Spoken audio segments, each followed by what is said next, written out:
Chapter 17. Dad dies mysteriously. One evening about 5 months after Steve and I had settled in Sacramento, we were eating dinner when the phone rang. We were just letting it ring when all of a sudden I got a strong message from my guides that I needed to answer it. It was my older brother, Randy, who never called me. He told me that Dad was in the hospital. Although Randy never said Dad was dying, I told him to tell Mom not to let him die before I got there. I dropped everything, and Steve and I went to the hospital, which took about 25 minutes. On my way to the hospital, I was wondering why I knew he was going to die. When I arrived, Mom, Randy, and Larry were there. I wanted to see my dad, but my mom said he was dead. Defiantly, she said she had pulled the plug on him. Knowing how important it was for me to see my dad before he died, she had made sure it was done before I got there. Here was the most invincible person I knew, my dad, dead at 64 years old. He came from a family of people who lived well into their 90s and even hundreds. His early death did not make sense to me. My mom had been sick of my dad for a long time, especially after Dad retired about 2 years earlier. She liked it better when he was at work all day. I went in to see my dad and put my hand on his head. The instant I did that, I felt a bird fly free. I realized that he actually had waited for me.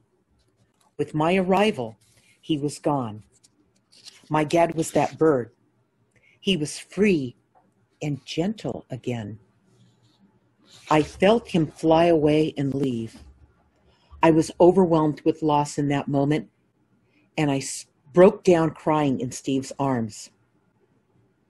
The next thing I felt was something I did not expect. It was my dad. It was my own freedom from Dad's judgment of me. What a strange thing to feel, but a sense of heaviness was instantly lifted from me. Until that moment, I hadn't realized that burden was even there. I realized his judgment of me really bothered me. It didn't prevent me from living my life or being the real me, because I stayed away from my parents much of my adult life. I had thought I was only staying away from my mom because of her blatant disapproval of me. But now I saw they shared a dysfunction, and part of that was how they perceived and judged me in my adult life. Awareness. Timing for the truth won't always make sense to you. In fact, many times it will make you feel guilty in the instant it appears. That's the wrong interpretation of the information. First of all, it didn't come from you. It was sent to you directly from your guides. Second, it's the truth that you are in need of knowing at just that particular time. Forget about reasoning it to death. Leave the truth in its pure form along with its timing. In the moment my dad was set free, I was too. Now, that's the pure truth in perfect timing. After the hospital, I went to what was now my mom's house. Randy and she were making plans at the kitchen table as Mom explained how Dad died right there while she was making his dinner.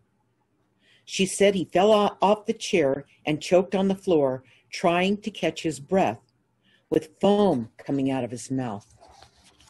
I remember the doctor asking if Dad was a drinker because his liver was damaged.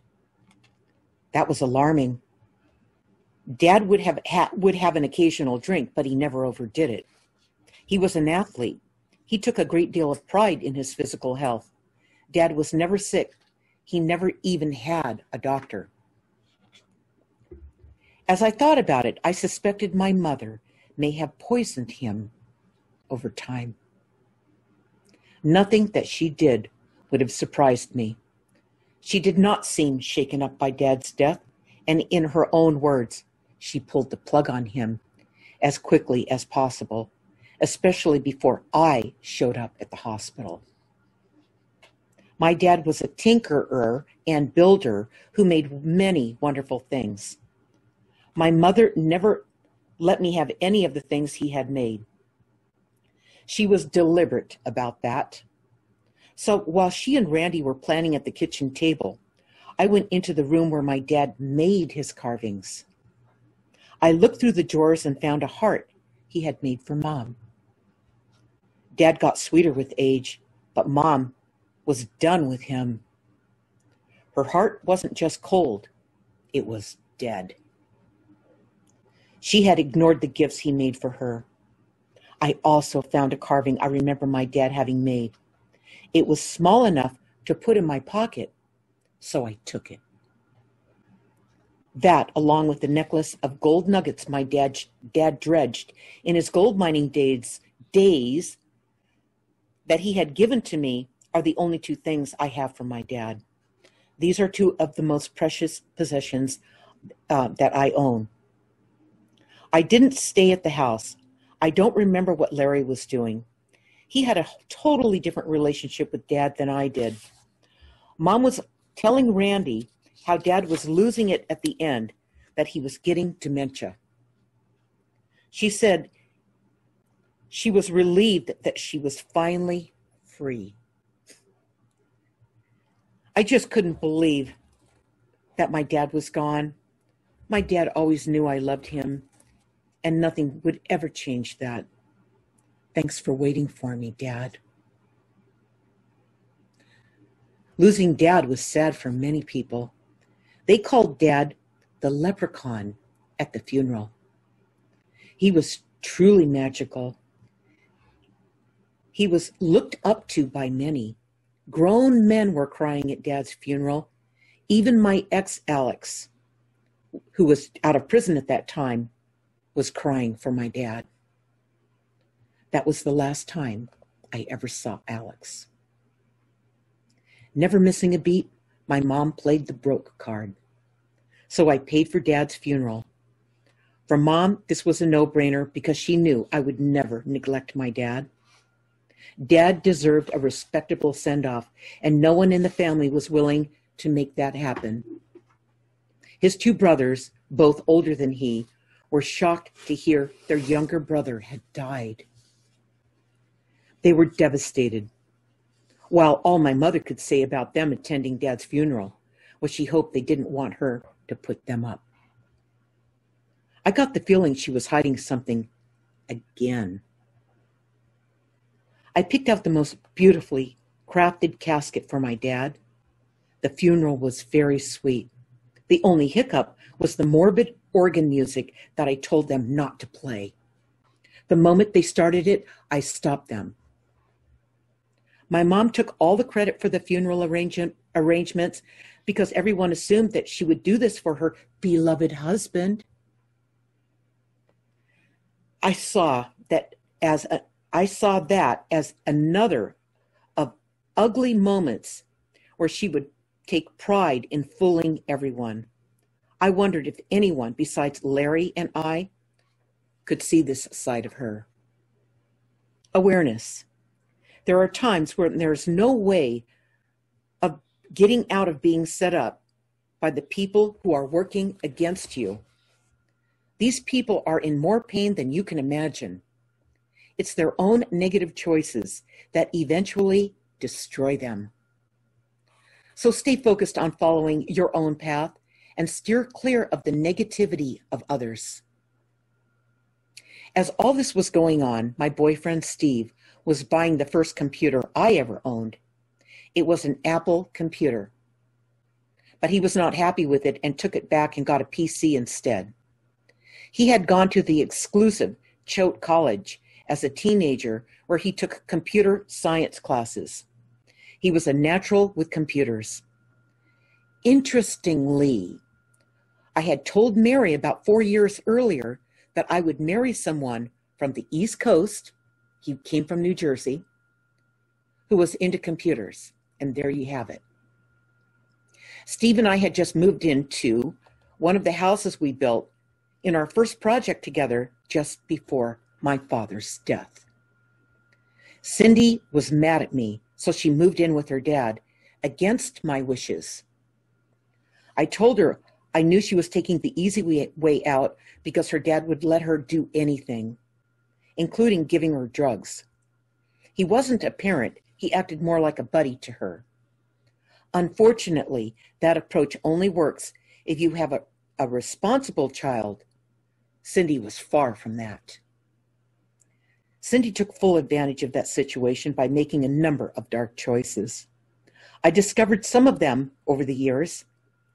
She never knew I knew, and I'm sure I only heard about a small portion of what went on. Seeing this, I started preparing myself for a worst possible outcome. I imagined getting a dreaded phone call someday telling me Cindy had been busted for something, got really hurt, or was dead. She was 14 years old and making all bad choices. No one could stop her. Steve and I got married November of 1984 after the Computer Dealers Exposition, the Comdex show in Las Vegas. We were there helping a friend sell his technology product. We got married in our jeans, and that's the way Steve wanted it. It was not much of a honeymoon, and Steve fell asleep as soon as we got back to the hotel. That night I realized I had made a mistake. Steve made it very easy for me to stay detached while in this arrangement with him. Self-preservation was something I was a master at. When we returned to Sacramento, we started looking for another project to build. It was 1985 by the time we found it and the investors to back it. It was a project derived out of hard times. Nothing else was coming together, and that project was not a sure bet. I never felt good about it, although the homes I designed were very different and elegant, which brought in more home design jobs from outside the project. At least I was designing homes that were different from those I had done before, and which were homes I would like to live in myself. As we moved forward, the subdivision was struggling, but the design business was flourishing. I was really tired of the home building business at this point. It was no wonder I was tired of the home building business. I had been shown years earlier by my guides that the building business would never be the same for me again. I had stayed in it because I didn't know what else to do.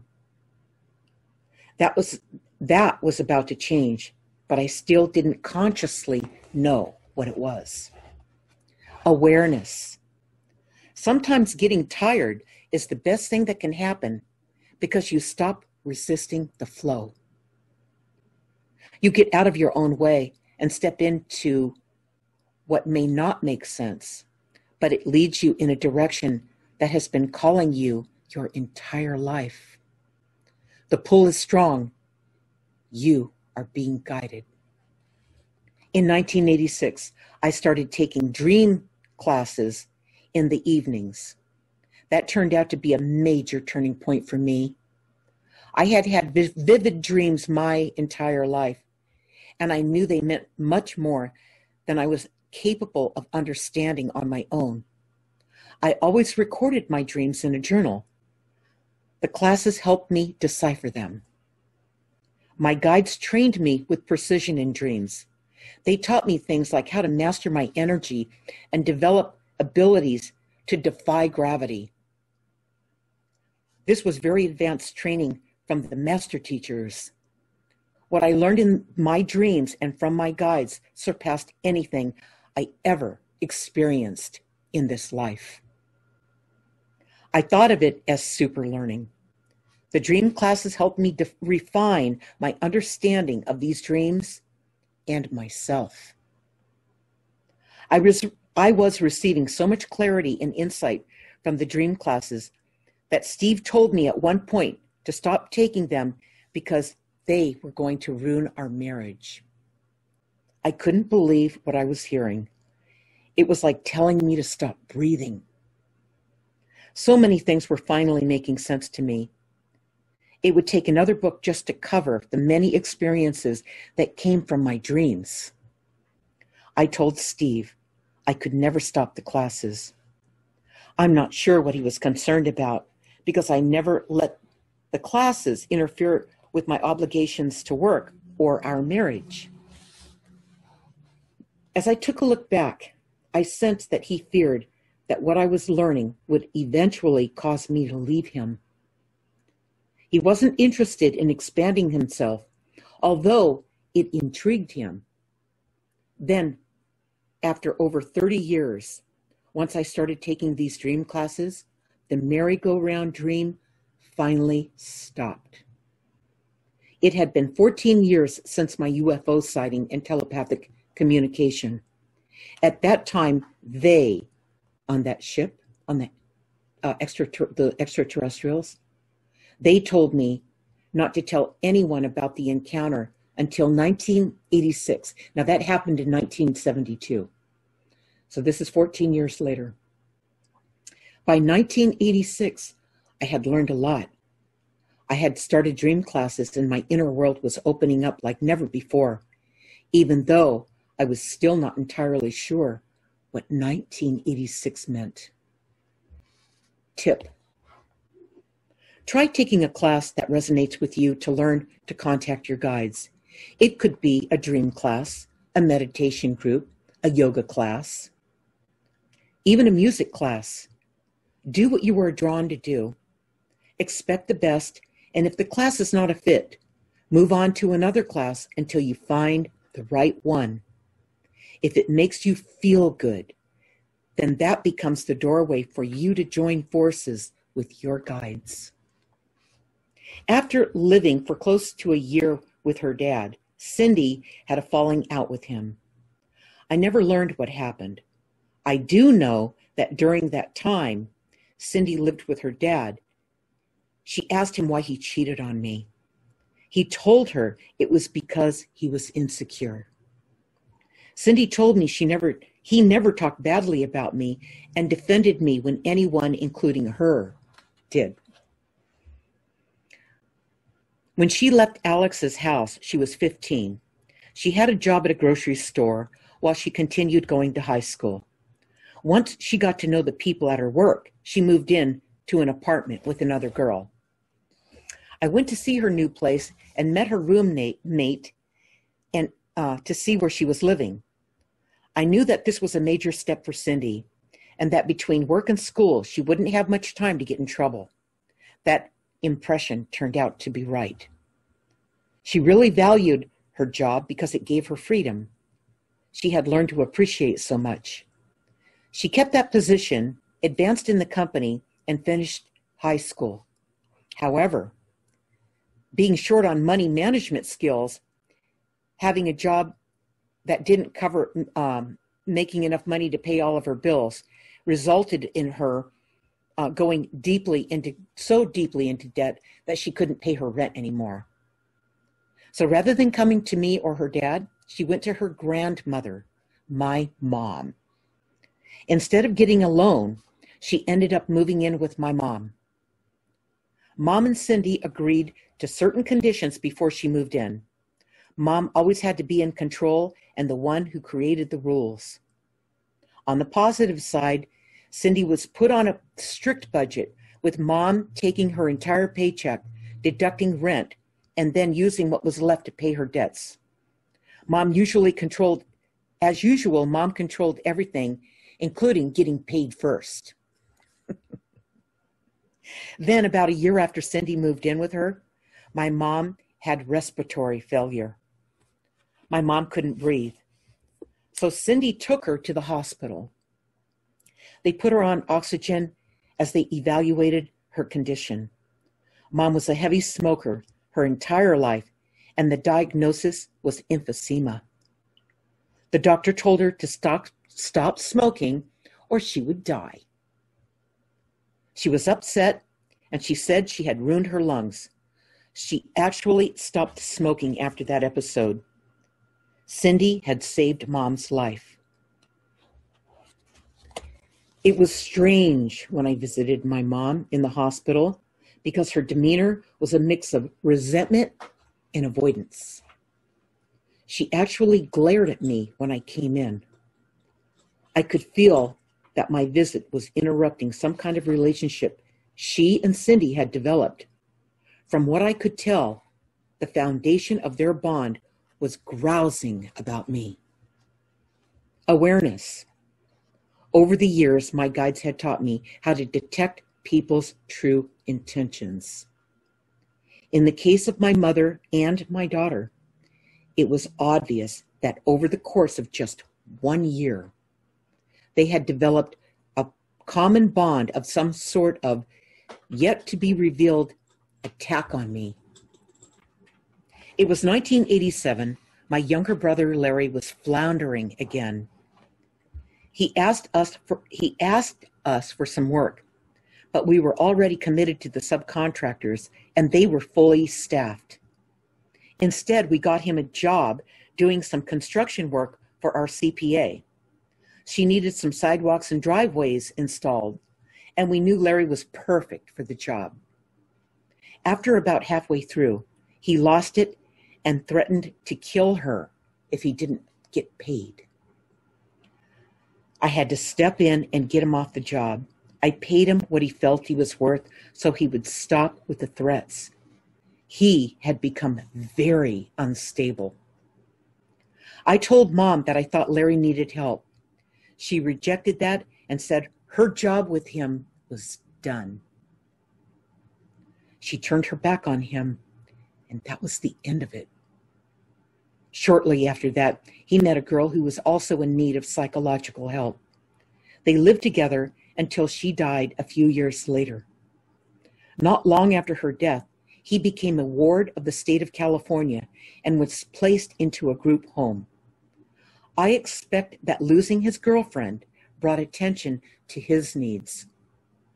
He was diagnosed as a paranoid schizophrenic and a manic depressive. He remains in that group home to this day. Unlike me, Larry was unable to overcome Mom's physical and mental torment. She succeeded at destroying him, just like when she said to both of us, "I'm going to break your spirit, and there's nothing you're going to be able to do about it." Larry is one of those people who hasn't completely lost it. He suffers as he drifts between reality and no man's land. His moments of lucidity are replays of his younger days as he perceives himself as a victim. The no man's land moments are populated with demons. His life is filled with wild distortions that keep everyone away from him. It breaks my heart, but there's nothing I can do. In 1987, Randy and his wife moved to Oregon. Randy said he was tired of Mom asking him to make repairs on his house. He didn't want to be bothered. Mom treated Randy's wife badly, always criticizing her. Randy also was hurtful to his wife, always favoring Mom. It's interesting that his wife's name was Linda, because my other younger brother, the one time he married, his wife's name was Linda too. Okay, 1987 was one of reshuffling the deck for all the families. However, it was just the beginning of even bigger changes to come.